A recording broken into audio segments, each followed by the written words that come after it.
साल 2009 में लक्ष्मी मित्तल को रिप्लेस करते हुए मुकेश अंबानी भारत के रिचेस्ट पर्सन बनते हैं और एक दशक तक लगातार वो इस पोजीशन पर बने रहते हैं। साल 2020 तक लगने लगा कि अब इनको इस पोजीशन से हटाना किसी के बस की नहीं है। फिर साल 2021 में अचानक सुर्खियों में एक नाम सामने आया, गौतम अडानी। और साल 2022 में गौतम अडानी मुकेश अंबानी को पीछे कर देते हैं और उसी के साथ वो इंडिया के रिचेस्ट पर्सन बन जाते हैं। और यही नहीं, वो वर्ल्ड के टॉप 5 रिचेस्ट पर्सन में भी अपना नाम दर्ज करवा लेते हैं।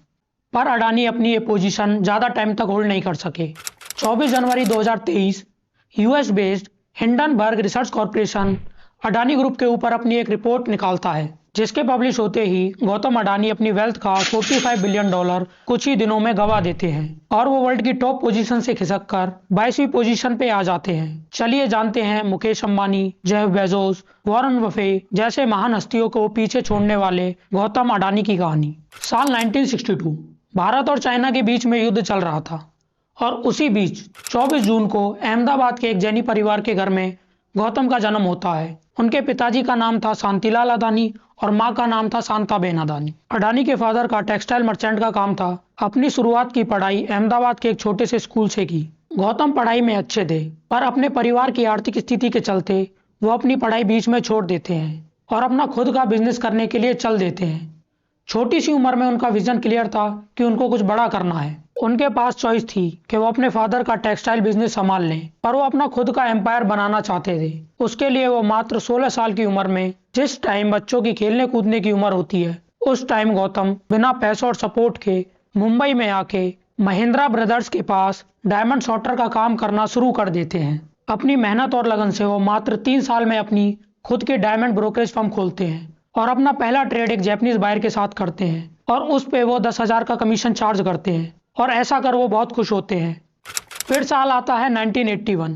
यहाँ से गौतम की जिंदगी में बदलाव आने लगता है। उनके बड़े भाई माशुक भाई, जो कि अहमदाबाद में प्लास्टिक फैक्ट्री चला रहे थे, वो अकेले अपना बिजनेस नहीं संभाल पा रहे थे। इस वजह से वो अपने भाई गौतम को याद करते हैं और उन्हें अहमदाबाद बुला लेते हैं। अब फैक्ट्री को अच्छे से चलाने के लिए 20 टन पीवीसी की जरूरत पड़ती है और उस टाइम पे आईपीसीएल एकमात्र इकलौती कंपनी थी जो पीवीसी सप्लाई करती थी और इसी के चलते आईपीसीएल की अपनी मोनोपोली थी, जिसकी वजह से उन्हें बस 2 टन पीवीसी मिल पाता था। अब बाकी का 18% वो इंपोर्ट तो कर सकते थे, पर उस टाइम इंपोर्ट करना आज की तरह इतना आसान नहीं था। फिर साल आता है 1985। राजीव गांधी गवर्नमेंट एक्सपोर्ट और इंपोर्ट पॉलिसी में चेंज लाती है। गौतम को यहाँ पे एक अपॉर्चुनिटी मिलती है और वो कांडला पोर्ट से प्लास्टिक ग्रेन्यूल्स मंगा के पीवीसी का प्रोडक्शन स्टार्ट कर देते हैं और आईपीसीएल की मोनोपोली को खत्म कर देते हैं। गौतम अडानी को ये पता था कि बिजनेस करने के लिए गवर्नमेंट से अच्छे लिंक होना जरूरी है और इसी वजह से उन्होंने बहुत सारे प्रोजेक्ट स्टेट पीएसयू के साथ करे और इसी को देखते हुए गुजरात स्टेट एक्सपोर्ट कॉर्पोरेशन, जिसका नाम GSEC है, उन्होंने गौतम को टैरिफ रिलीफ दिए और कुछ एक्स्ट्रा बेनिफिट, जैसे कि 12 करोड़ तक का इंपोर्ट बिना किसी लेटर ऑफ ऑथराइजेशन के हो सकता था। साल 1988 गौतम अडानी अडानी एक्सपोर्ट नाम से एक ट्रेडिंग कंपनी शुरू करते हैं, जिसे आज हम अडानी इंटरप्राइज के नाम से जानते हैं। अब गौतम अडानी केमिकल और पेट्रोलियम प्रोडक्ट को भी इंपोर्ट करना स्टार्ट कर देते हैं। कुछ सालों में ही वो अपना प्रोडक्शन आउटपुट 100 मैट्रिक टन से 40,000 मैट्रिक टन कर देते हैं। गौतम अडानी की लाइफ का सबसे बड़ा टर्निंग पॉइंट आता है साल 1991 में। इस साल देश के प्रधानमंत्री PV Narasimha Rao LPG policy announce करते हैं, जिसमें बिजनेसेस का लिबरलाइजेशन, प्राइवेटाइजेशन, ग्लोबलाइजेशन करना आसान हो जाता है। पहले बहुत सारे बिजनेस में रिस्ट्रिक्शन होती थी और कोई भी प्राइवेट ऑर्गेनाइजेशन बिना गवर्नमेंट लाइसेंस के बिजनेस नहीं कर पाती थी। पर LPG पॉलिसी अडॉप्ट होने के बाद बहुत से रूल्स और रेगुलेशन में रिलैक्सेशन आया और गौतम अडानी ने इस अपॉर्चुनिटी का खूब फायदा उठाया। अब वो मेटल, टेक्सटाइल और एग्रो प्रोडक्ट को भी इंपोर्ट करने लगे। अडानी और कारगिल, जो कि एक फॉरेन कंपनी है, दोनों साथ में आके एक जॉइंट वेंचर करती हैं। उस टाइम पे गुजरात के चीफ मिनिस्टर चिमन भाई पटेल अडानी और कारगिल को मुंद्रा पोर्ट पे सॉल्ट प्रोडक्शन की परमिशन दे देते हैं। मुंद्रा पोर्ट को गुजरात गवर्नमेंट कंट्रोल करती थी और गुजरात गवर्नमेंट चाहती थी कि वो इस पोर्ट का कंट्रोल किसी प्राइवेट कंपनी को दे दे। गौतम अडानी इस मौके को अपने हाथ से नहीं जाने देना चाहते थे और साल 1995 में अडानी को मुंद्रा पोर्ट मिल जाता है। आज मुंद्रा पोर्ट भारत का सबसे बड़ा प्राइवेट पोर्ट है और अगर हम इसकी कैपेसिटी की बात करें तो साल का 210 मिलियन टन कार्गो ये अकेला संभाल लेता है और यहाँ से अडानी अपने साम्राज्य को और भी बड़ा करने लग जाते हैं। बहुत से लोगों का मानना है कि अगर गौतम अडानी को मुंद्रा पोर्ट ना मिला होता तो कभी अडानी इतना बड़ा नाम ही नहीं बन पाता। गौतम अडानी पावर बिजनेस में भी अपना लग आजमाना चाहते थे। वो 1996 में अदानी पावर को इंट्रोड्यूस करते हैं और आज अदानी पावर 4620 मेगावाट कैपेसिटी के साथ भारत का सबसे बड़ा थर्मल पावर प्रोड्यूसर है। अडानी की सक्सेस को कुछ लोग हजम नहीं कर पाए।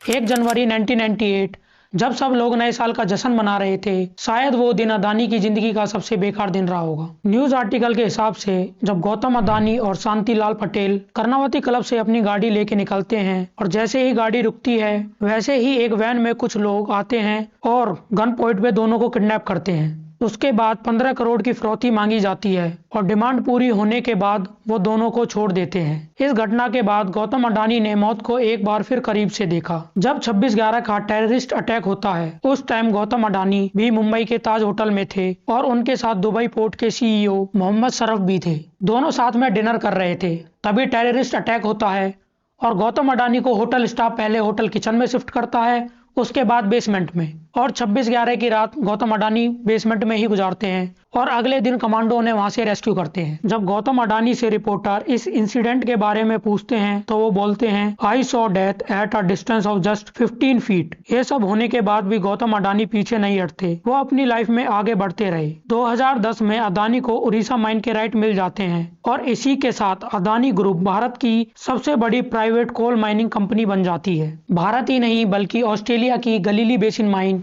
और अबॉट पॉइंट के मालिक भी गौतम अडानी है। और फैक्ट की बात तो यह है कि अदानी ग्रुप का 60% रेवेन्यू कोल रिलेटेड बिजनेसेस से आता है। साल 2020 आते आते अडानी का नाम पूरे भारत में छाने लगा।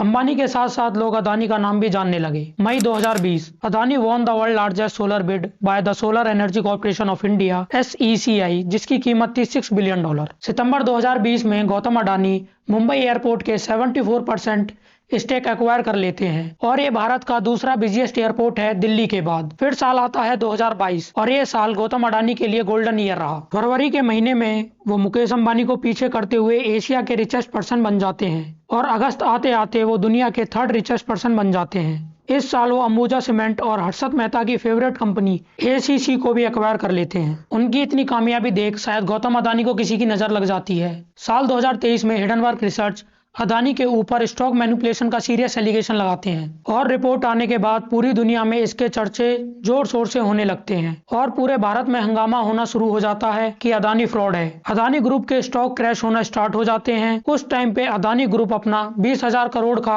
FPO भी लॉन्च कर रहे थे। FPO तो फुल्ली सब्सक्राइब्ड हो जाता है पर अदानी उसको कैंसिल कर देते हैं और इन्वेस्टर का सारा पैसा वापस कर देते हैं। Dear friends, after a fully subscribed FPO, yesterday's decision of his withdrawal would have surprised many. Our board strongly felt that it would not have been morally correct to proceed with the FPO. Case supreme court जाता है और supreme court से अदानी को clean chit मिल जाती है। अडानी के share वहां से बाउंस बैक करना स्टार्ट कर देते हैं और कुछ शेयर तो ऐसे भी हैं जो रिपोर्ट से पहले कम वैल्यू के थे और आज उनकी वैल्यू पहले से भी ज्यादा है। अडानी ग्रुप ही एक ऐसी कंपनी है जो हिडनबर्ग की रिपोर्ट के बाद भी रिकवर कर गई, वरना हिडनबर्ग ने जिस भी कंपनी के ऊपर रिपोर्ट निकाली वो रातों रात बर्बाद हो गई। अब ऐसा हिडनबर्ग करता क्या है जो कंपनी रातों रात बर्बाद हो जाती है?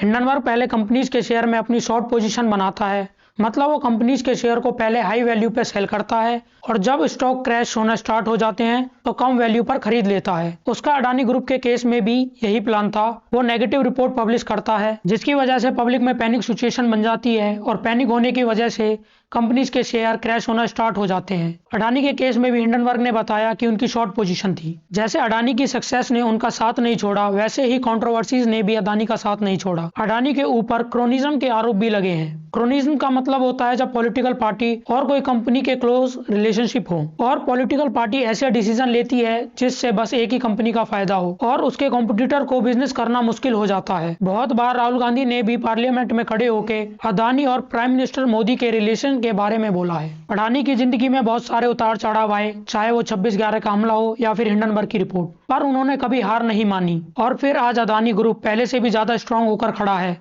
और इसे देख लगता है कि अडानी दोबारा से भारत के रिचेस्ट पर्सन बन जाएं। ये थी गौतम अडानी की कहानी। आपको बता दें, पहले हमारे चैनल का नाम फैक्चुअल ट्रेडर था, पर अब हमारे चैनल का नाम है लाइफ एंड वेल्थ।